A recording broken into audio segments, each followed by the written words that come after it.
Continúo por acá, dejo los links a las dos primeras partes en la descripción del video.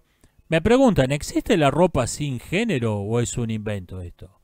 Yo escuché los argumentos a favor de esto y la conclusión no se sigue de las premisas. Existe la ropa unisex, que forma parte tanto del atuendo masculino como del vestuario femenino. Por ejemplo, una campera de gimnasia no es ni masculina ni femenina, o es las dos cosas. Existen los looks, donde una persona adopta intencionalmente una prenda propia del vestuario del otro sexo con un criterio estético. Eventualmente, un look masculino en una mujer, un look femenino en un hombre, se puede volver tan popular que esa prenda simplemente se incorpora al vestuario propio de su sexo. Por ejemplo, la camisa blanca se ha vuelto tan popular entre las mujeres que yo no sé si sigue siendo un look masculino o simplemente ya es parte del vestuario femenino la camisa blanca. Existen prendas en una cultura que son propias del atuendo de un sexo que se parecen muchísimo a una prenda propia del atuendo de otro, del vestuario de otro sexo en otra cultura. La especie de pollera, que no se llaman pollera, que usan los escoceses, es el ejemplo más notorio. Hay unos tipos en la India, no me acuerdo cómo se llaman, donde los pezones masculinos son tabú, entonces los hombres usan una especie de corpiño plano. Ahora bien, nada de eso lleva a la conclusión de que exista ropa sin género. Eso simplemente lo que te está diciendo es que el género es más complejo, que los hombres usan pantalones y las mujeres pollera. Simplemente te está diciendo que la cosa es más complicada, que cambia con el tiempo, que hay excepciones, que hay variantes culturales, pero nada de eso lleva a la conclusión de que hay ropa sin género.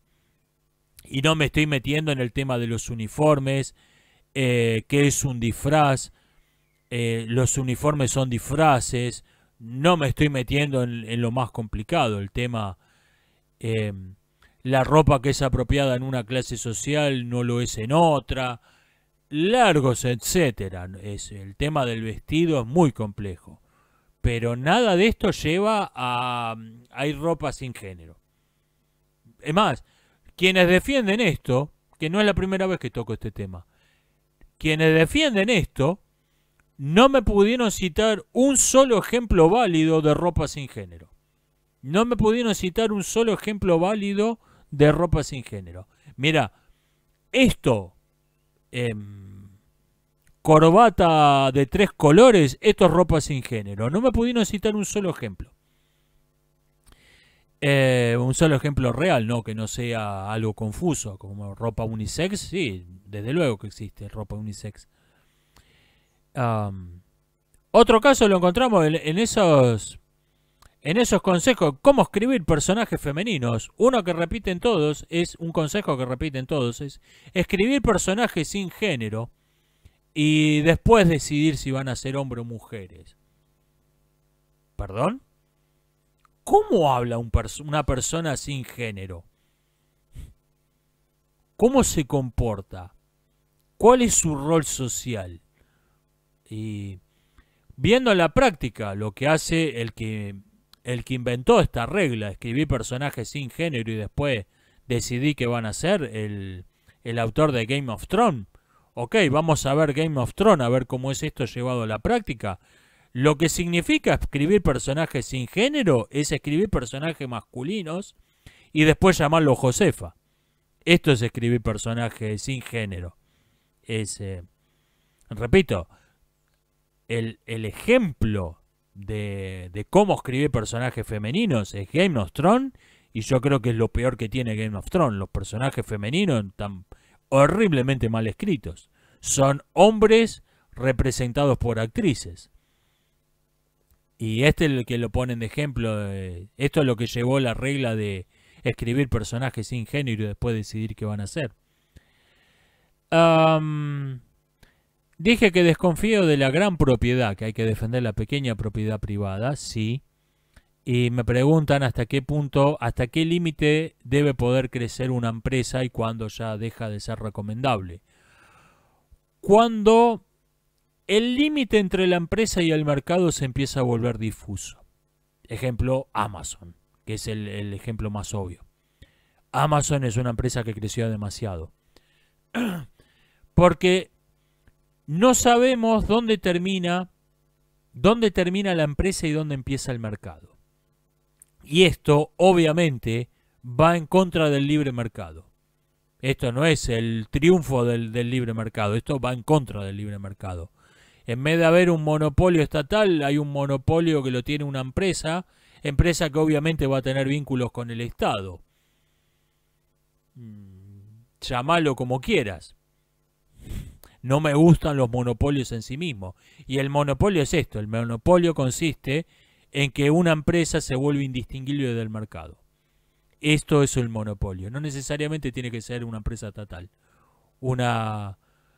Incluso un monopolio privado puede llegar más lejos que un monopolio estatal porque no está limitado a un solo país. Incluso puede ser más monopólica una empresa privada que una empresa estatal. Porque la empresa privada no tiene fronteras. La empresa estatal sí. La empresa estatal tiene fronteras. Una empresa como Google, como Amazon, como Disney pueden instalar un monopolio más rígido que lo que podría ser una empresa estatal. Compárese China Film Group con Disney. Dígame cuál es más monopólica. Esto es una empresa que creció demasiado. Cuando una empresa se vuelve indistinguible del mercado. ¿Qué pienso de la rebelión Taiping? Este conflicto que apareció al mismo tiempo entre las guerras del opio. Difícil de separar. Yo creo que es un caso extremo donde la importancia bélica de un conflicto no es proporcional a su importancia diplomática. La rebelión Taiping fue la segunda guerra más sangrienta en la historia de la humanidad. Murieron alrededor de 25 millones de personas, solo superado por la Segunda Guerra Mundial. Y sin embargo, no tuvo consecuencias. Por eso está prácticamente olvidada hoy. Y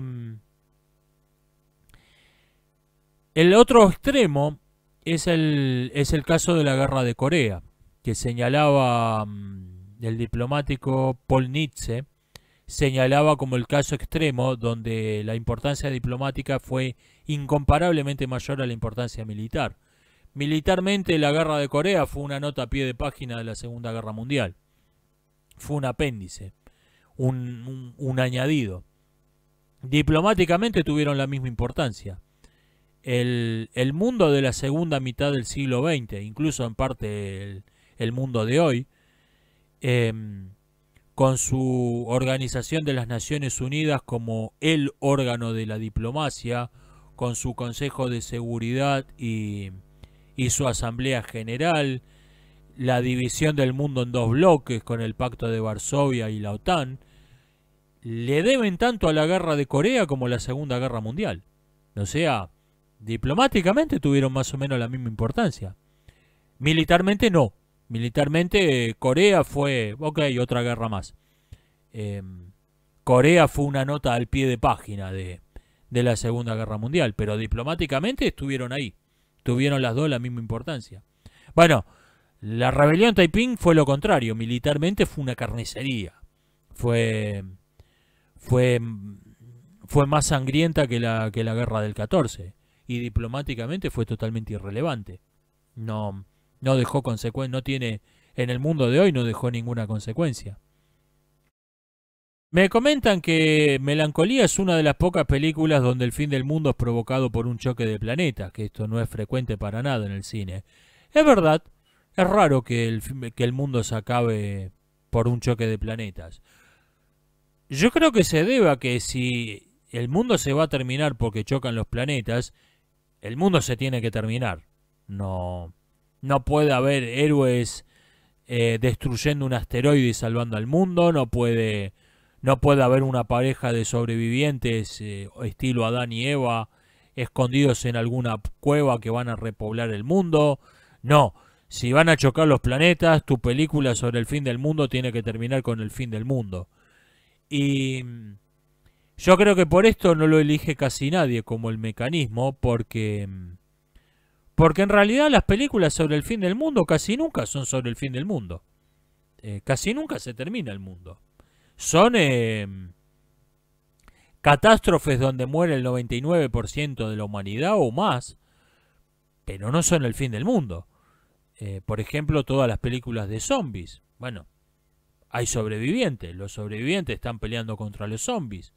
No, la mayoría de las películas sobre el fin del mundo no son realmente sobre el fin del mundo. ¿Por qué las dictaduras de derecha duran menos? Para empezar, habría que ver si este es el caso. Franco murió sin enterarse que los dictadores de derecha duran poco.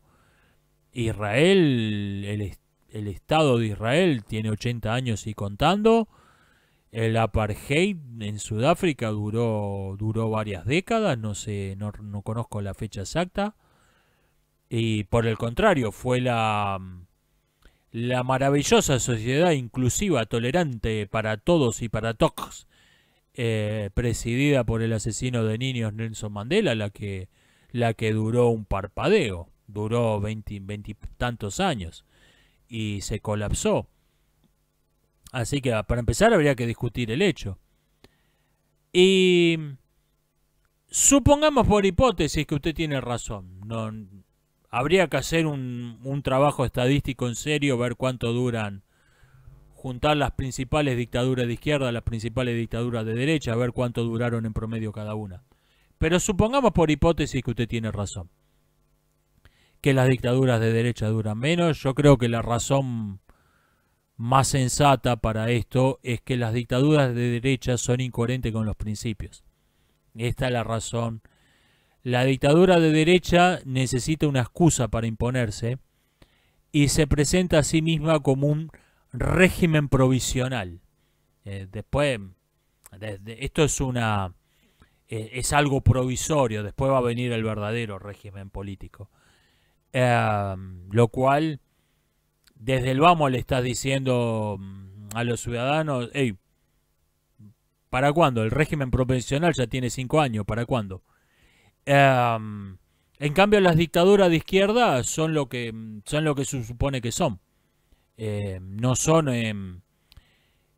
algo provisorio y después va a venir el verdadero gobierno. Está el mito del comunismo, que el socialismo en realidad es una etapa de transición y después va a venir el comunismo, donde todos vamos a ser felices, vamos a ser iguales y las palomas van a volar asadas y todo va a ser maravilloso, no va a haber crimen. Pero nadie cree realmente esa tontería, ni siquiera los propios comunistas creen esa estupidez. El socialismo es el régimen definitivo. Entonces,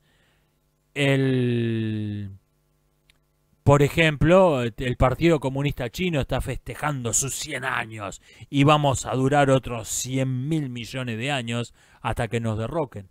No es un régimen provisional, no es un régimen, un mal necesario. Es el régimen que es el régimen. Lo máximo que él va a obtener a favor de un dictador de derecha es un hijo de puta, pero nuestro hijo de puta. El mayor elogio que va a escuchar. Y repito, el régimen de izquierda, en cambio, es lo que se supone que es. Y todo esto, repito, dando por sentado que es verdad que las dictaduras de derecha duran más que las de izquierda, lo cual no me consta. Habría que ver si este es el caso. Y voy a ir cortando por acá. Nos estamos viendo. Hasta la próxima.